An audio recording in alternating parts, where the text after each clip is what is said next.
All right. My name is Chuck Black. I use him, his pronouns. I am the Pennsylvania State Coordinator for Campus Vote Project. I'm very excited to welcome all of you to Voter Friendly Campus 101. So I'm joined with several wonderful members of our Voter Friendly Campus team, and we're all going to briefly welcome we're all going to briefly say our names, pronouns, and where we're from. So I'm going to popcorn it to Cassie. Hi, my name is Cassie Fibio. I use she, her pronouns, and I am located just north of Austin in Round Rock, Texas.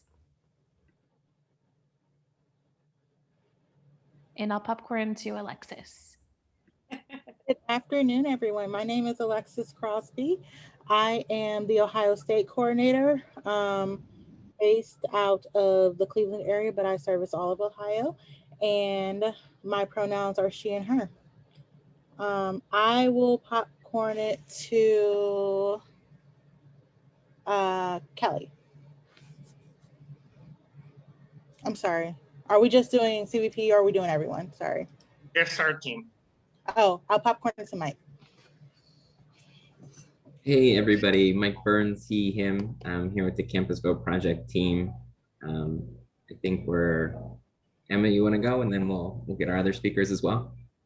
Sure. Hey everyone, my name is Emma Godell. My pronouns are she, her, hers, and I am coming to you today from Washington, D.C., where I'm an incoming graduate student at American University. I can only see myself, Chuck, Mike, and our guest from Tri-C in Ohio, so I can't popcorn over to anyone. So if someone could do that for me, that would be awesome. Our friend Jill from NASPA, who's one of our incredible partners. Thanks, Chuck. I'm Jill Dunlap. I'm the Senior Director for Research Policy and Civic Engagement at NASPA, and I work remotely from Chicago, so good to see you all. And we have two special guests that will be speaking in a little bit. Cassie already spoke, but if our second guest can welcome everyone. Would that be me? Yes. I'm Katie Montgomery. I'm in government relations at Cuyahoga Community College, also known as Tri-C, in the Cleveland area. Awesome. So that is our voter-friendly campus team. And Mike Burns is now going to share a little bit about the voter-friendly campus and where we've been. So if we can move the slides.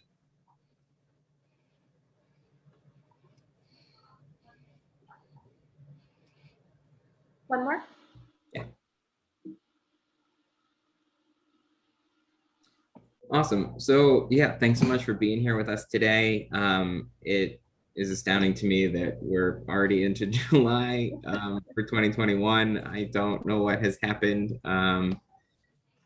but really excited to have you all here to keep talking about this work. You know, for NASPA, for VFC, I know for many of you, this work is year round. It happens every semester. It is just important what we do now as what happens, you know, next fall semester in an actual election year, federal election year. So we got into this work, you know, we were part of the Fair Election Center, which is a national nonpartisan nonprofit voting rights organization that does a whole mix of things from, you know, legislative advocacy to trainings to actually litigating voting rights cases with some of our staff attorneys, and really saw the need within the kind of student space to do more to support them. You know, folks talked about young people and students in particular as being one of the populations that was underrepresented in the electorate, that was, you know, overly represented in voter suppression, but there wasn't a lot of folks trying to actually close that gap for them, even though it had been identified. So really tried to start thinking back then how to help fill that gap. And part of that was thinking through a way, you know, the Higher Education Act has a requirement that the campuses provide voter registration forms to all students physically in attendance, you know, and also make a good faith effort to make them widely available in addition to that, which is just like a bunch of gibberish. There's no enforcement. It doesn't actually mean anything. The department hasn't done anything to my knowledge since 2013 to even express that that is a requirement that is within the you know, in a meaningful way to express that requirement to campuses or help them navigate and think about what are the best ways to actually help students navigate the voter registration process. Which is crazy to me because like we have a great democracy, but only as long as we keep it. And a big part of that is making sure that we are welcoming the newest participants into that process. And the first step of that is helping them get registered to vote and navigate what is a pretty bureaucratic thing to be able to have that kind of power and participation. So that's sort of what led to the creation of the voter-friendly campus, you know, between the Campus Vote Project and NASPA, to really try and have a meaningful way that was a bit more structured than kind of just the ongoing support and outreach that we're doing to campuses to really help folks think through cyclically, how do we kind of help do this work, provide feedback, you know, do some of the shared learning like we'll have today. So that's what got us sort of started in this program way back. And if you go to the next one, we've had 3 cohorts of kind of the voter-friendly campus. So the way the process sort of works, we'll go through the individual steps a little bit later on. But we ran it for the first time in 2016, which was a really stimulating learning experience for someone like me who comes more from the voting rights and organizing space. I literally told Jill in a call we were in earlier today, like 7-8 years in, I still feel like an interloper in higher education. It's just like, there's so much to know and understand about how institutions are structured and how their work gets done.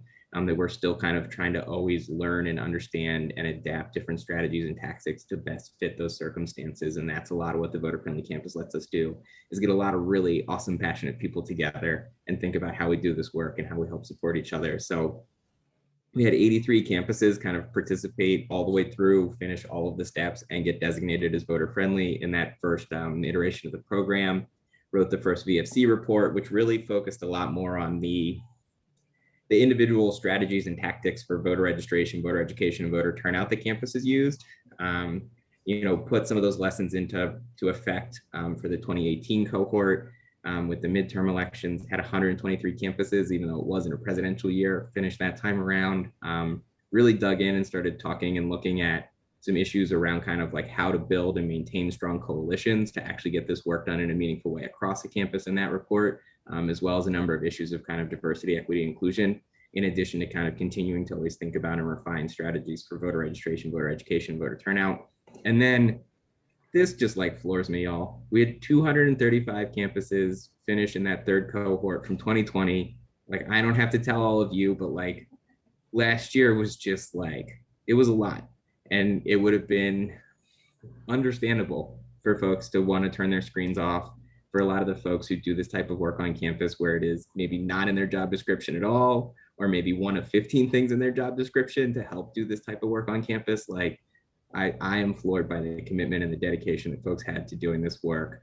And was so glad to be able to try and help support people through. It was a very difficult time. Not only was there this transition from in-person to remote, but you know, there were more changes to election law last year than there's probably been in my entire lifetime, as folks tried to respond to and address what happened during the primaries and in the spring around the pandemic, the expansion in most places around the ability to access vote by mail was really wild. And we also know for folks who are newer to the process, you know, young voters are much less likely to use the vote by mail process and have higher rejection rates in the past. So the need to really try and be thoughtful to help folks understand that, knowing that so many more folks used that voting method last year was really important. And we were so glad to see so many folks be a part of that effort to have also not just like to then see, despite all those obstacles, the highest turnout we've seen basically in the country's history, and to see youth voters and ideally student voters be a huge part of that turnout was just amazing work. So really exciting stuff.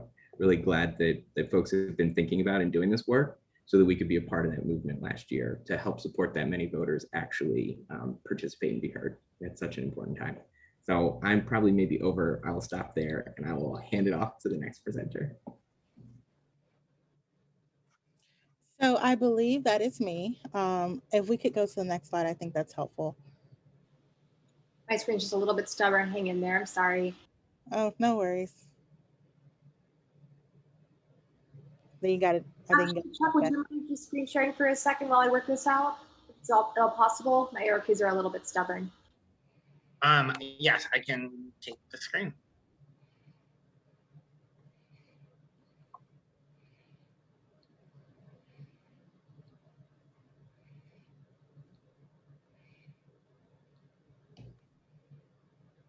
think we need to go back to step 1. All right. Alexis, can you see it? I cannot. It just says started screen share.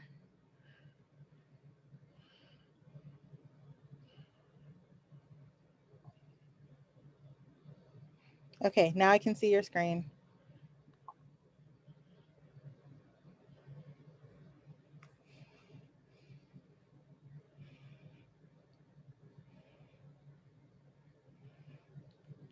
And I think if you just hit, yeah, I think it's loading. It's perfect. So, Mike really talked about the great growth that we've had over these last presidential and midterm cycles.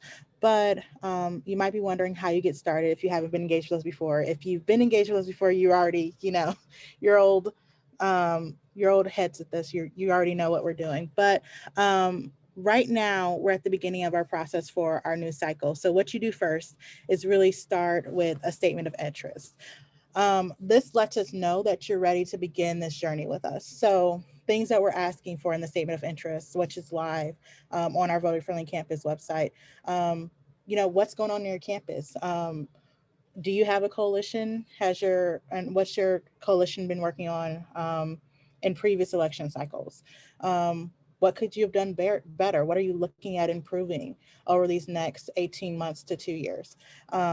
What are some long and short-term goals that you have that you're looking at for this cycle and after this cycle? Another piece that we're looking at is for new campuses, what's the state of your campus? Have you been doing voter rights work, and where do you need supports? For our more long-term folks, and those are conversations that a lot of us are having already, but what does the next few years look like? What are things that you saw during the next cycle that you'd like to either grow or change? And what does that look like?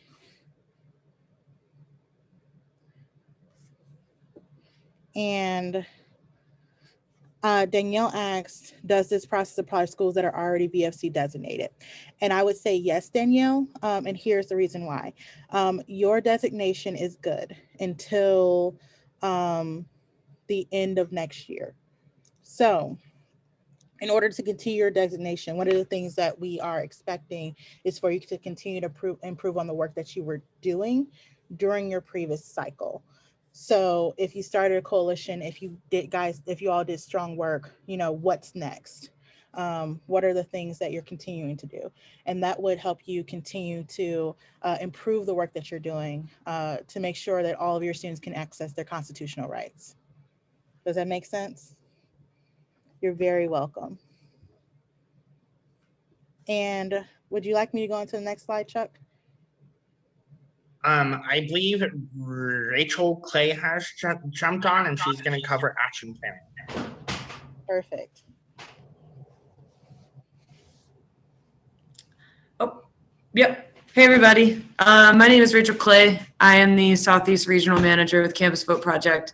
So if anyone is on this call from North Carolina, Virginia, Georgia, Tennessee, South Carolina, or Florida, we either hopefully already work with you or hopefully we'll work with you soon. And I'm the person to talk to about that and can connect you.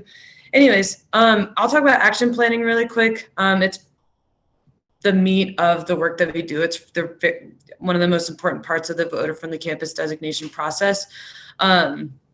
Basically, after you submit your statement of interest, we ask that the next semester is spent writing the action plan, basically saying, what are you going to do over the next 6 months, over the next year, and maybe even over the next, couple of years, 5 years, to improve civic engagement on your campus.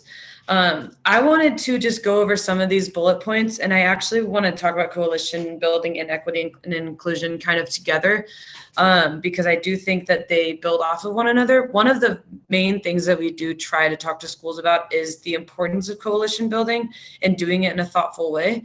And when we talk about diversity, thinking about it in a more expansive way than maybe it is typically discussed. So when if folks on the call here have not heard of INSOLVE, the National Study of Learning, Voting, and Engagement, I do want to just go ahead and give a shout out to INSOLVE and tell folks to check it out and to join if possible.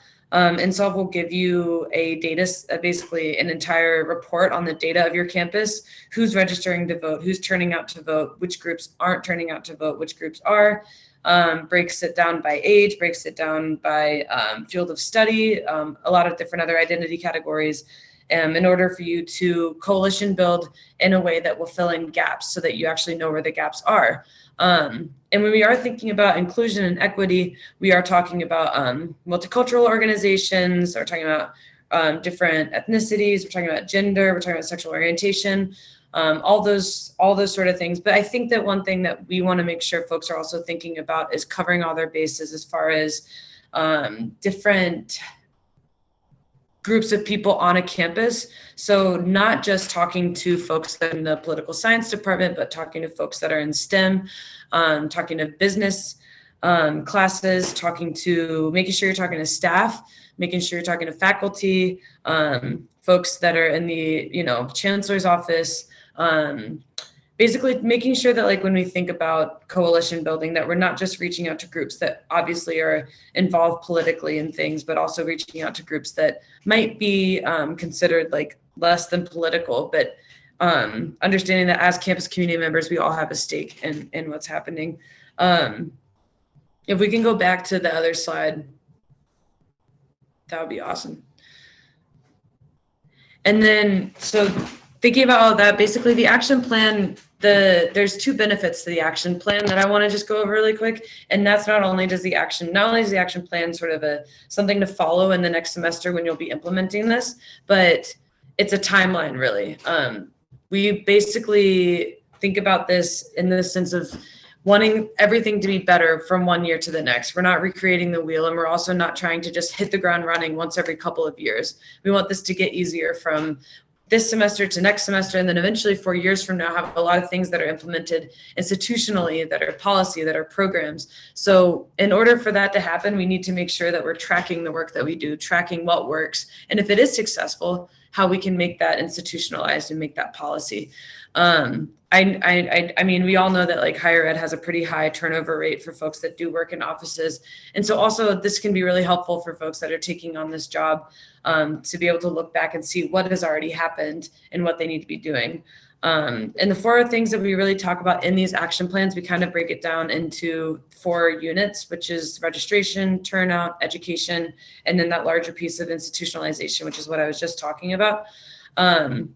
And all of this can be found in the Strengthening American Democracy Guide. So just so everyone knows, all of this is like broken down and like extremely detailed in a very large document that we've helped work on for the last few years. And then if you look in the lower right corner is also the Votes and Ballots logo. Votes and Ballots is basically like a digital or like hands-on tool sort of game where you can do this specific for your campus and create sort of a plan that you can then translate into a written action plan. So those are 2 resources that are like extremely helpful. And also I would say for the Strengthening American Democracy Guide, like integral to being able to do this action plan, especially if you are starting from scratch. It has basically like templates it out and gives you all these steps on how to build an action plan, which makes it easier for us. Because what we do when this action plan is turned in, which will be due at the end of next semester, so right before summer starts, we'll spend the entire summer combing through these action plans, reading them, reviewing them, scoring them, and giving feedback, and also seeing how we fit into what you guys are planning. So if we see something on there that's a need, like you need to be connected to a certain resource and we know that resource, we can step in and we can connect you. If we see, you share your INSOLVE data with us and you don't know how to read it and you need somebody to help you basically look at that data and see where the gaps are and what you should do with it, that's where we step in. So we do review these action plans, we do give them scores, and we also utilize them to see how best we can be helpful partners for all of you. So that's a lot of information. That's the information on action planning. Just want to make sure that folks know that, like, if you're wondering where to start, the first place to start is truly, I would check on the Strengthening American Democracy Guide and really start coalition building, really start looking into like who do you want to be on your coalition? What kind of stake do you want them to have? Do you want them to be high? Like, where do they fit in? Are they just going to be volunteers? Are they going to be stakeholders? Are they going to be co-chairs? Because that's kind of like what we're doing with all of you in a sense, is we're the voter friendly campus designation is a coalition in and of itself. I learn a lot from each action plan that I can then share from one campus to the next, best practices, best strategies, how to overcome barriers. So the more people we have doing the program, the more information we have to share from one campus to the next. So, we're all just coalition building to an extent. And to always do it through a lens of equity and inclusion, and making sure that not only is everyone invited to the table, but that like it's a welcoming environment for folks when they do show up. But yeah, that's everything for action planning. And if you have any questions, feel free to get in touch with me. I'll put my information in the chat. Thank you so much, Rachel. And thank you to all of you for bearing with our technological issues. One of my favorite tasks, as I'm currently serving as the National Programming Intern for Campus Vote Project, is sorting through all of those action plans from VFC candidates. And one of my favorite things about that particular process was seeing how diverse our candidates were. We attracted folks representing two-year community colleges and vocational institutions, private four-year liberal arts colleges, HBCUs, and some large state universities. So because of that, there's no single action plan that is universal for a certain school. There's no one size fits all. Your plan works best for your campus, basically. There's really no right or wrong way to go about implementing an action plan. I'm trying to avoid using the phrase, the possibilities are endless, but most commonly we see students engage in tabling. We have them conduct some lectures of their own. We've done Zoom calls. We've done some voter information sessions. We've had games. There's lots of great ways that you can go about implementing the action plan that you set out to do. Also, while this certainly isn't required as a part of your action plan, there are 6 very notable holidays happening throughout every election season that we think would be really, really useful to include in your action plan. Most notably Constitution Day. Any institution receiving federal assistance of any kind is mandated to put together some sort of annual programming on Constitution Day. National Voter Registration Day is pretty straightforward, happening on the 4th Tuesday in September. National Voter Education Week basically tries to inform potential registered voters and convince them to get out to the polls. This happens on the first full week of October. And usually 2 Saturdays before Halloween is Vote Early Day. If your state allows for early voting, this is a prime time to make sure that student voters do so. Election Hero Day is usually the day before Election Day, and it's a day to recognize election officials, county boards of elections, state boards of elections, and anyone who helped put the election together. And finally, Election Day is also pretty straightforward. Thank you so much to Mike for beating you to that URL. If you engage in National Voter Registration Day, National Voter Education Week, Vote Early Day, and or Election Hero Day, that link that Mike just provided in the chat will help assist you with some mini grants and other resources that you can use if, to assist you in your action plan. So that's another incentive on becoming a voter-friendly campus. Of course, this entire program is free to all applicants, and it's a great professional development resource for your students. But more importantly, if you apply to be a voter-friendly campus, you'll be included in our email list, and we'll be sure to inform you about all sorts of civic engagement opportunities. So be sure to check those out. All right, so after the November election comes the reporting period. So this will be due January 31st, 2023, which seems like forever from now, but time will fly. But what we look for with your final reflection is we want campuses to step back and evaluate what went well and what can we improve on, and then start to set goals for 2023.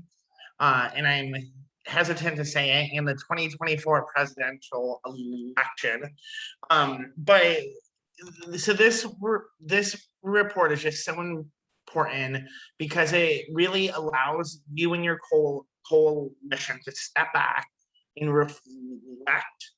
And we all know that in our jobs, we're always very, very busy, and we don't always have a chance to step back and really evaluate the success. But if we want our campus programs to keep building and keep growing, it's so important to do that reflection.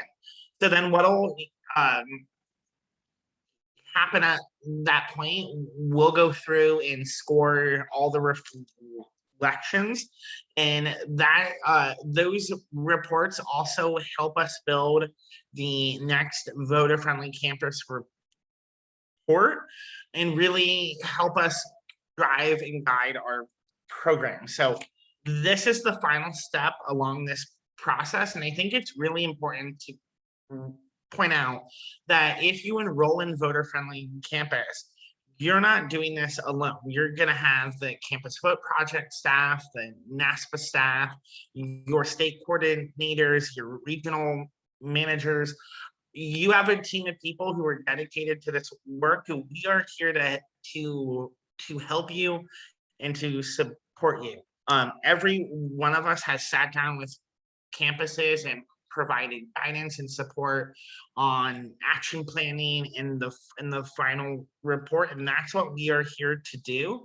And we also recognize that there's no cookie cutter approach, so we also learn from all of the campuses, and I think this step is one of my favorite parts because it really helps us get a greater picture of what's happening, not just in our state, but across the country. So we don't want this report to be something that keeps the campus from getting the designation, but it's the final piece of the puzzle. And we've had campuses submit reports that are 5 or 10 pages. We had a campus submit like a 70-page report. The 70 was great, but we just want you to answer the questions and really help us, so that way we can keep helping all of you. So, and then the final piece of this is not actually a step, but once we've gone through all the steps, you've been a part of the program, then come March of 2023 is when we'll formally designate the 4th cohort of the voter-friendly campus. So now that we've walked through the different steps, we're going to hear from 2 wonderful campus speakers about their experience with the voter-friendly campus. So my colleague Alexis is going to welcome our first speaker. Alexis. And I was muted. Thank you so much, Chuck. So this was a lot of information. I will say that one of the things that keeps me so energized about this work is how passionate our administrators are. And we are going to hear from 2 very phenomenal women who are doing this work in different areas of the country. So Katie Montgomery is who we'll hear from first. She is the administrator at Cuyahoga Community College, one of the biggest community colleges, the biggest community college in the state, in Ohio, and one of the biggest in the country, and one of the campuses that, in my opinion, does amazing work and continues to be a thought leader in how to do this work. So I will let Katie take it away. Thank you, Alexis. My goodness, what a lovely introduction. Thank you. I will share that internally as well. So yeah, I first want to just say thank you to Alexis, Mike, everyone at Campus Vote Project for the support, and also the partners at NASPA. And we so appreciate the invitation to speak to future voter-friendly campus candidates and hopefully colleagues. As mentioned earlier, I'm the Director of Government Relations at Cuyahoga Community College. Our nickname is Tri-C, so I'll use that.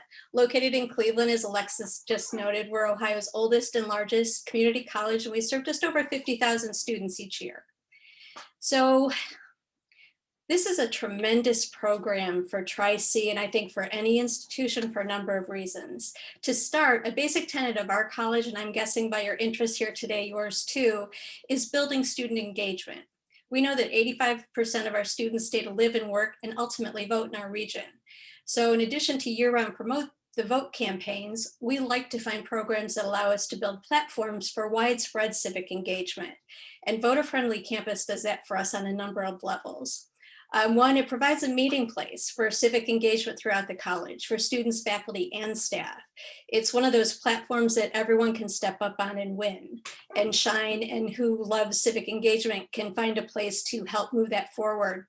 So that way it also creates, a synergy of ongoing college-wide efforts, a place for everything to land together and exponentially grow. And we've certainly seen that. When I started, I think we were our first designation, we're in our second round of designation. When I started, I was working with a core team of 5. Last year, we had 80 people throughout the campus in our coalition. So it really gives us a way to do outreach and bring people in to support one another. And then when the designation is achieved, it truly is an accomplishment. Everyone in the college feels good about it.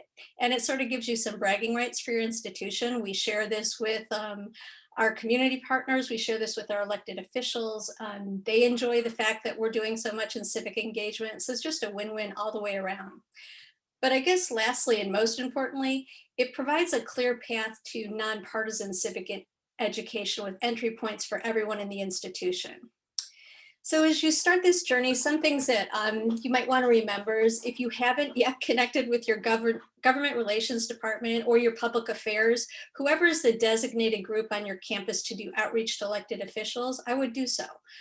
Typically, we like to speak with one voice to our elected officials, and that's the group that does it. They're also the ones that can help give administrative support to programs like this and know of funding and different things that we can do. Involve key faculty and staff in your efforts. And someone said this earlier, it might have been Mike, I'm not sure who did. You might naturally think of history or poli-sci, but some of our faculty champions, the biggest ones are our art teachers, communications teachers. You sort of naturally discover people who are interested in civic engagement. And they're just more than happy to help roll your information out to programs, to have your students sort of zoom in and make presentations in the virtual world. And then contact anyone who either mentors or champions your on-campus honors and scholars programs. We probably have 7. So we have Mandel Scholars, we have honors programs, we have foster program scholars, we have national Phi Theta Kappa things. So all of those groups are looking for ways to build their community engagement hours and their civic support hours. So by engaging them also in what you're doing as a college towards civic engagement, everyone wins. And we have one of our Mandel Scholars programs. They do a list of co-curriculars related to our voter-friendly campus activities that, if they complete those, that can count towards their certification in a certain month over the course of a year. One of the things too that was really interesting, if you haven't also added the Democracy Fellows program from Campus Vote Project to your campus, I would highly suggest that. They all tie in together. And when we started this journey with our Democracy Fellows, we did some listening sessions at our campuses. We thought we had really fun, creative, artsy ideas of how to generate voter registration, and it was like broadcasting names on a wall that became an art piece. But what we found, what was really needed, was hands-on education that walked our students through every single aspect of the voting experience. And that's what we ended up calling our pop-up voter education event. Our first year, we had over 600 student stops. We had about maybe 60 to 70 faculty and students volunteer at it. Our second year, it grew to over 1,300. Last year, we went fully virtual and reached over 360,000 through our outreach. So it's amazing once you put some of these things in place, how they grow and bloom. So yeah, I can't also my strongest recommendation for Campus Vote Project's Democracy Fellow program. Just some amazing experience for the students as well. And then going back, I think this is also something Mike touched on that I truly believe. The one person, one vote concept in America is amazing and something I love. From billionaire to homeless, each person gets a single vote. However, if you're not taught to fully participate in that process, that equity point is lost. And there's a lot of places along a life journey where that point can fall off. So for our community college, we're drawing from so many different communities. You can be first in the family to vote and there's no one at home to teach you, or your parents had a bad experience in their home country and they're nervous about voting. First in country to vote. A family illness is, COVID certainly has taken its toll on us in so many ways. But knowing that you have a voice in America, I think, is a key to overcoming powerlessness and hopelessness, which is something we always need. So that's another thing that drives all of our efforts. So I think I'll stop there and see if you have any questions, or hopefully I covered the points you needed, Alexis. I think that was great. Thank you. I think we're going to hold questions until after Cassie's done. That way people have time to think and process. I think that's a little bit, that'll help people a little bit. And so our next speaker is Cassie Fibalo, and she is phenomenal. Not just because I have the opportunity to work with her, but Cassie actually began as the administrator at the University of Texas in Austin. And then we were so fortunate to have her come on to lead our national professional development for our Democracy Fellows program. And also so many other program points and so much other support she provides to us as an organization. So I will let Cassie take it away. Thank you, Alexis. I feel very excited that I get to work with Alexis, I must say. So yeah, my name is Cassie Fibalo, and I'm now the Curriculum and Research Manager at Campus Vote Project, but I was in the really unique position at the University of Texas at Austin, which is the flagship college here in Texas. We have roughly between 40 and 50,000 students between undergrad, grad, online learners in any given year. But we're also in Texas, which should maybe be the caveat to everything I talk about today. And so while Katie got to talk about these really phenomenal features of institutionalization on their campus, our campus has been very hesitant, and incredibly hesitant. And I think the perfect example of that is that a graduate student was working 20 hours, quotation marks, around 20 hours a week, leading all civic engagement, all political engagement efforts on our college campus for our college students. And when I came into that position, that person being me, there were questions on if we should even continue the student organization that I was working with, Texas Votes. And the voter-friendly campus designation and the process and the relationship with CVP and NASPA really helped us as students, because everything we've done is very student-led, be able to find processes that helped us through, right? So the first thing we learned how to do was coalition building. And then that helped us understand what students wanted. So although we weren't able to get these really important figures on campus, ultimately, I think the most important people, our students, were heard. So we received our first designation in 2016, which I was in charge of. We received our second designation in 2018, which I was also in charge of. And then I left last summer, but I did write our plan, but not our report. And looking back on those processes, those 3 plans and then the following reports, you can just see how much we grew and how much we learned from being part of this process, right? And the support that we needed, because we didn't really have institutional support on our campus, it really did come from CVP and NASPA, as we were like, okay, well, we want to do this thing. How do we do it, right? So we knew what was best for our campus, but we didn't know some of the structures that were necessary. And so we were able to learn about that by writing our campus plan and having really beautiful sections for our campus plan, and then reviewing what we did for our report, which allowed us to say, oh, well, that did not work. So maybe we need to rethink what we do for National Voter Registration Day. And after many, many iterations, come out with really awesome programming that gets you from point A to point B when it comes to voting. Which I think that reflection piece of doing this work was so, so important for. I also want to add, the extra support. I know I keep talking about the support from CVP, and NASPA, and I might be a little biased as I now work for CVP, but I also think that's like a perfect example of this. In 2018, we decided we wanted to do the Texas Voting Summit through our institute, but with the support of CVP and an organization that no longer exists anymore. And we had that support to help us teach other Texas schools how to do campus planning, how to get this work on their campuses. And then we received information about the student advisory board. So I told one of my students, hey, you should run for this.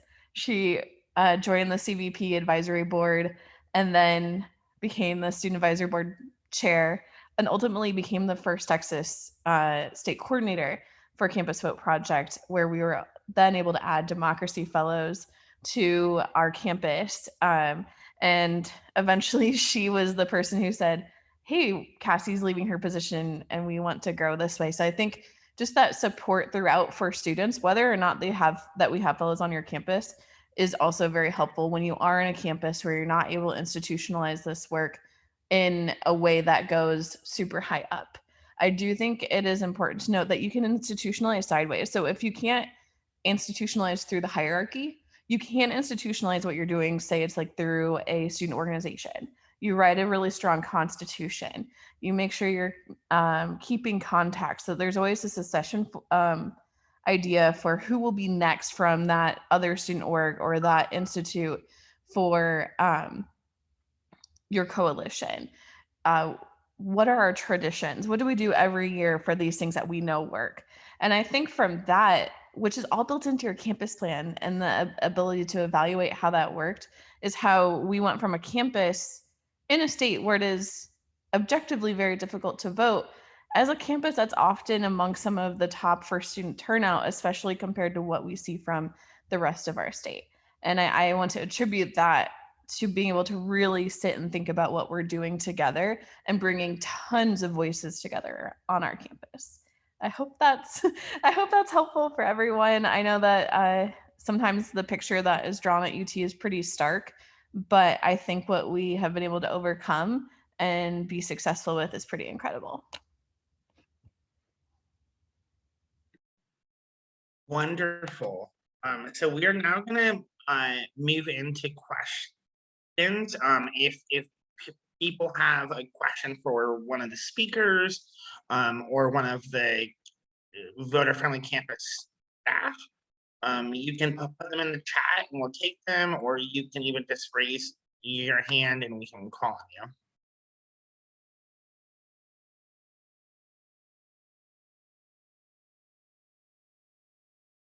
So I'm going to ask the first question to get us started. If both of our speakers, Katie and Cassie, if you had to say, what's one benefit of being a part of the voter-friendly campus, or what benefit you thought was the greatest benefit, what would it be? Cassie, do you want me to? I can certainly go. I think it's the depth of student civic engagement that we can put together. The voting experience really came out of nowhere. It was just looking at what could we do as a legacy project for the fellows. And that legacy piece meant a lot to our students. And as they each get to build each year, so the program essentially as a how to vote program remains the same, but each year the cohort adds something new to it. And having that sort of like throw the lid off the box freedom and see what we can do to be creative has really worked out well. I'm gonna bring a slightly although I totally agree with that, Katie, because I'm thinking of like all our fellows on our campus helped to write our campus plan, and that's like one of their pieces of legacy. But actually what first came to mind, Chuck, when you asked that question was the fact that on my campus, people being people who had far higher job titles than I did were super hesitant to do any kind of civic engagement work, especially when it was situated with like a nonprofit that they worried would be partisan. And unfortunately in Texas, voting itself is very partisan. And this was the one program, and I think it really is like that CVP NASPA partnership that I did not get any pushback on doing. My campus was like, yeah, that's fine, which was like really like a glowing recommendation that I was dealing with. And so I think that there's like this legitimacy, I know there's this legitimacy to what we're doing that provides me with, or what provided me with the ability to say, okay, I'm like, okay, well, I'm doing these things to work toward the VFC designation. And that gave me a little bit more legitimacy to do the work I was doing on campus, especially as like not a full-time staff member, just a grad student who was supposed to be running a student org. And I have, sorry, don't see any questions in the chat, so please feel free to drop them.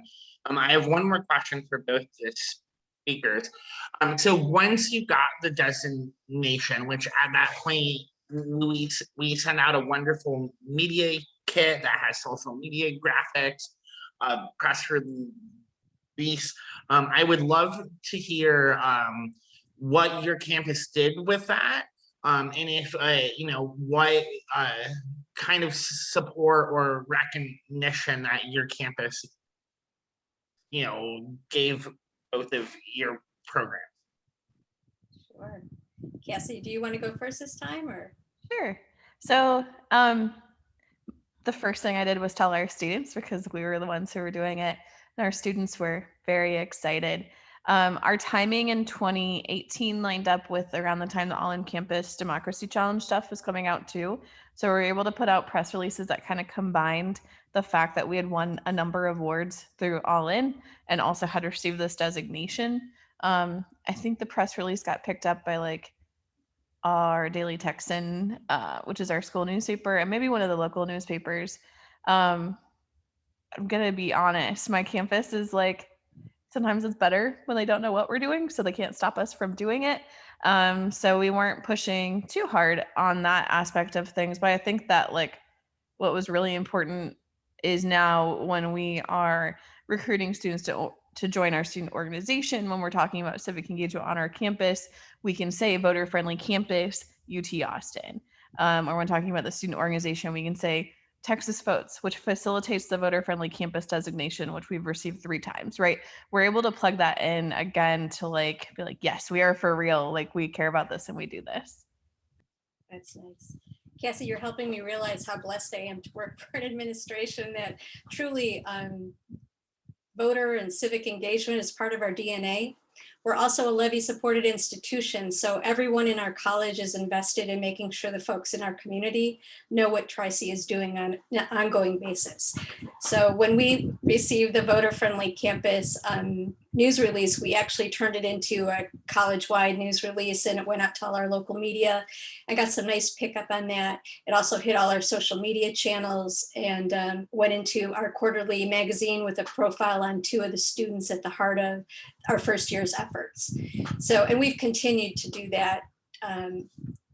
Our students get highlighted in a number of ways. When every time we get the designation, we look for every possible opportunity to share that with folks, because to your point, Cassie, it does give you credibility and maybe a second look from those in the community, like, oh, what are you doing? That's really interesting. I like voting. I'd like to learn more about that. It's a natural conversation opener too. Awesome. So there is another question that is just put in the chat from Melissa. It says, building upon the last question, are there suggestions for how you convince upper level admins that the time and money towards applying for the voter friendly campus designation is a good thing? So Katie or Cassie can go first. I will jump in on this one because by the time I left, we had increased buy-in, which is huge. And so a few things. If you are already doing this work, I would not pose this as me doing more.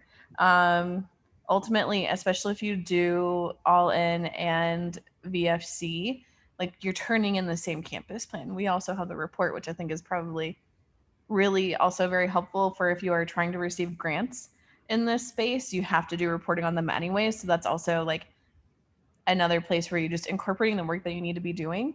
Melissa, I want to let you know that by getting into this space, there's also the Students Learn, Students Vote Coalition, who are often sharing out a number of grants that are available. So I know Mike shared out the mini grants for all of our electoral holidays, our civic holidays. So definitely apply for those. And frankly, it just takes time. If you are on a hesitant campus, you may just get the right ear and you're like good to go.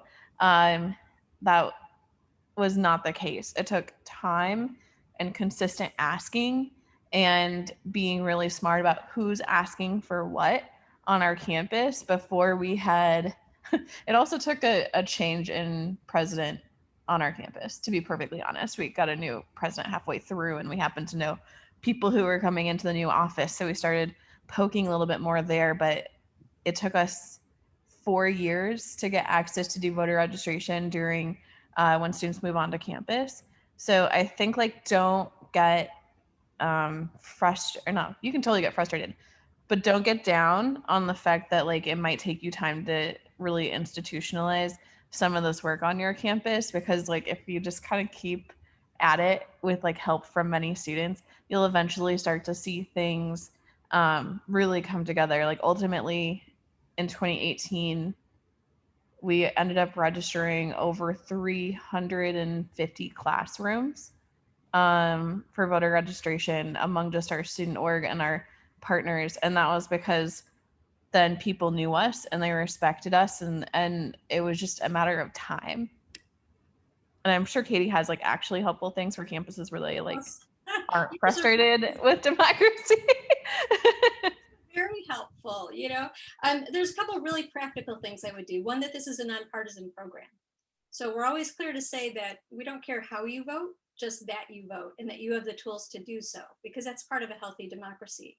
Another one is, as of September 2020, it is now part of accreditation that civic engagement education is part of the college's activity at a college-wide level. And that's newer. They amped that up this year, and they're giving folks some time to roll that in. But doing this is also a way to support your administration on accreditation. And I'm sorry, but it's just the right thing to do, so. Wonderful, and I agree 100%. It's the right thing. Yeah. So if there's no other questions, I'm gonna pass it to Mike Burns for some final thoughts, and then we'll wrap it up. Oh, yeah. I will just say to Melissa, I know Rachel had to jump for another call after she spoke before, but we should definitely follow up with her. If there are peer institutions within North Carolina, there are a number of campuses that have participated for several cohorts now that you think might be helpful voices. Happy to try and connect you to maybe some of those other advocates from even more like peer institutions that might be helpful with that. And also, yeah, definitely talk with Rachel. Love to find democracy fellows. And we have another staffer, Dylan, who specifically is going to help us start doing more and more work for HBCUs kind of across our networks in this space. So love to figure out how we can find more support for y'all. So, because that's what it's about. That's why we're here. So thanks to everybody who joined us today. We're really excited.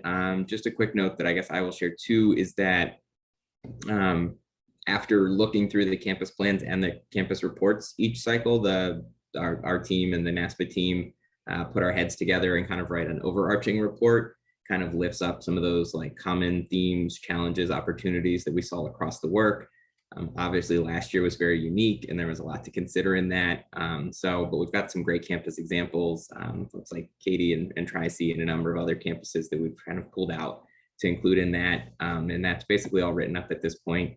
We're just in the design phase for that. So hopefully we'll have the 2020 DFC report a little bit later this year during the semester. So, we'll keep doing these webinars monthly throughout this year.